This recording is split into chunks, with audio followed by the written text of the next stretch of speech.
looking for the Ogopogo. Show yourself to us, Ogopogo, with this beautiful view.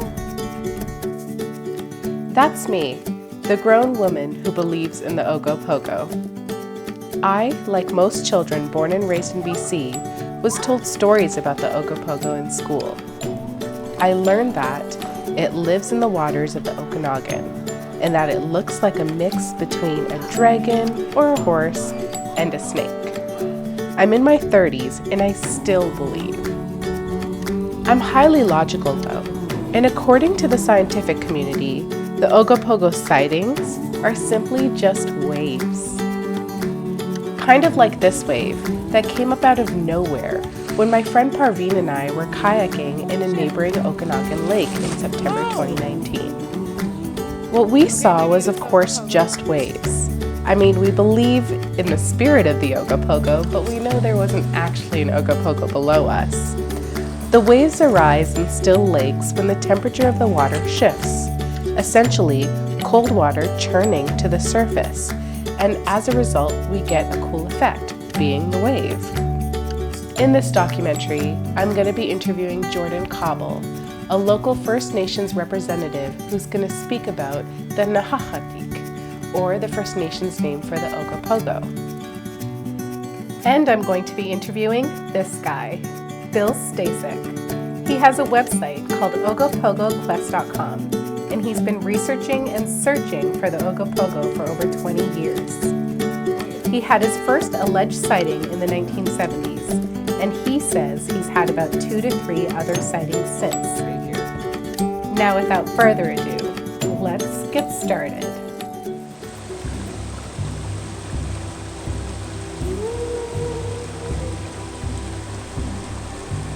My name is Jordan Koval. I'm from West Bank First Nation. I'm from here in the beautiful Okanagan Valley, and I'm the Cultural and Operations Administrator for the West Bank First Nation and the St. Louis Heritage Museum.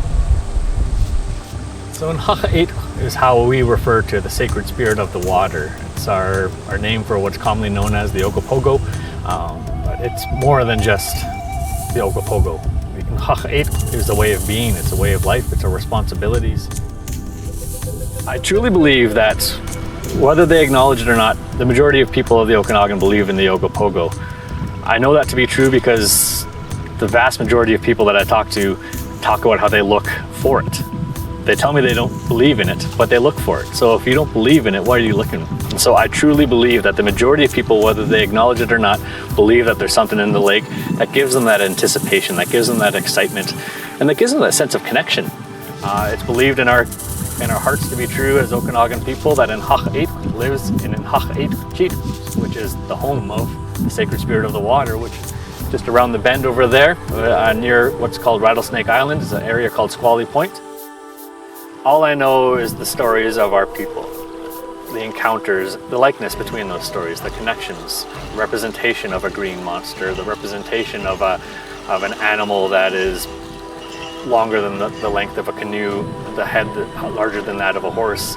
The stories of some of these encounters connected to a creature with antlers, some not, which leads me to believe that, again, that there's a male and a female. If you think of deer or any other animals in our four-legged lands, the male bucks have antlers and the females don't. And so maybe that's a testament to the science of Nahahatik, or the science of Ogopogo. But really, what I know from our stories is that it's very dependent on fish, specifically the kokanee salmon, which was at one point in time prevalent within our region here in the central Okanagan. They filled our creeks. There's stories of elders within my generation that talk about walking on the backs of salmon across Mission Creek, and that's how many salmon that filled that creek at one point in time. And so I truly believe that we don't see Nahahatik anymore because there's not enough salmon. There's not enough cleanliness in the water. There's too many boats. There's too much disruption. You know, it's just, we are affecting the science of Nahahatik, the life cycle of Nahahatik, the quality of life of the water, the quality of life of everything that's dependent on that, including ourselves. And so when you talk about the science, we're damning Nahahatik by the practices of human beings, of overconsumption, of overpollution, and lack of recognition of the rights of all the naturalness around us to exist and the responsibilities for us to ensure that is provided that right to exist. My name is Bill Stasek, and I've been a researcher and a searcher for Ogopogo in Lake Okanagan. Our patio is right there. My shot from May 2015 and Wendy's shot from this year in February were virtually in the same location, right over that orange thing. Close enough. Yeah. The first time I saw Ogopogo, to my astonishment, was 1978. I saw him off Okanagan Lake Bridge, and there were 6 to 8 other people that were beside me at the time. It was incredible. I saw 3 or 4 black humps going towards Kelowna and what looked like a head that was bobbing in and out of the water. And the other people that were there saw the same thing. Previous to that, I was a skeptic.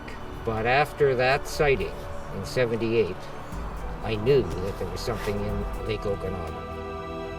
I believe the picture that I took, it was in May 2015, off my patio, is probably one of the best pictures ever taken of Ogopogo. I always get asked, how come nobody has got a picture that's definite? There's always something wrong with it. It's a little blurry or whatever.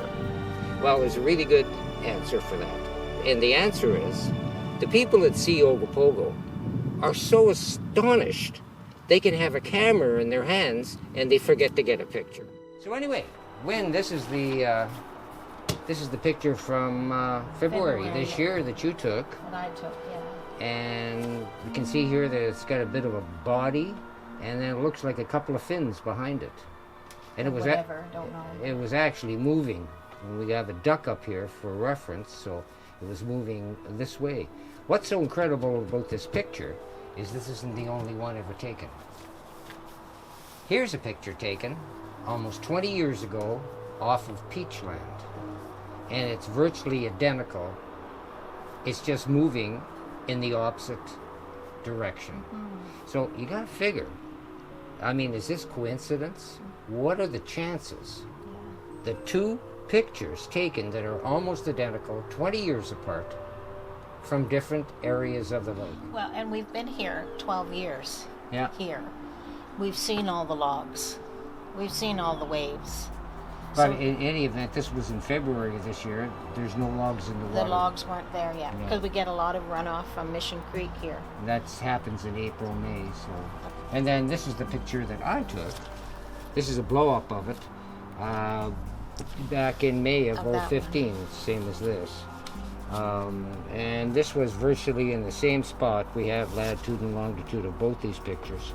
It was really close. So it was in the drop-off, 20-meter drop-off just over that Don't you have orange it marked buoy. on here? Yeah, and it's marked on here where it is. So this is our building, Yeah, and here's the sighting. yeah, Almost both of them in the same spot. yeah. So you can see how far offshore it was. So that's pretty incredible. And probably this picture is probably one of the best pictures that have ever been taken. There's not many times the head has been seen. No. Well, the head has been seen a few times, Yeah. but nobody's got a picture of it. For me, it's about proving the existence of an aquatic animal in Okanagan Lake. And for the First Nations, it's part of their spiritual culture. I believe that all water is interconnected.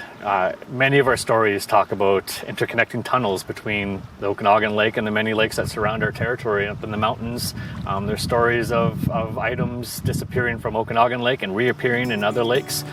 I will never say that water is disconnected from itself. I believe that our lake is connected to Nicola Lake. I believe our lake is connected to, I know it's connected to the Columbia River.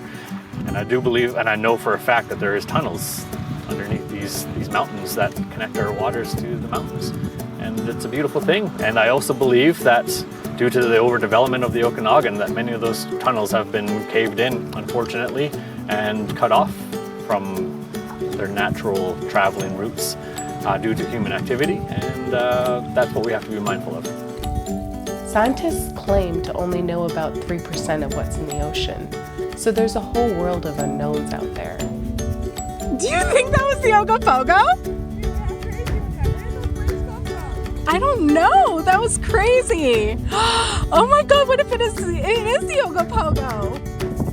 And sure, this is a lake, not an ocean. But a little part of me does believe that there could be tunnel systems below the Okanagan. It just has the same je ne sais quoi that the spirit of Christmas has. That totally felt like that just came out of nowhere. So although it may be far-fetched to believe in an actual sea creature, one thing I know for sure is the spirit of the Ogopogo definitely brings out the believer in me. Yeah, it's still going. I can see it in the distance. Holy crap. I think we kind of saw the Ogopogo.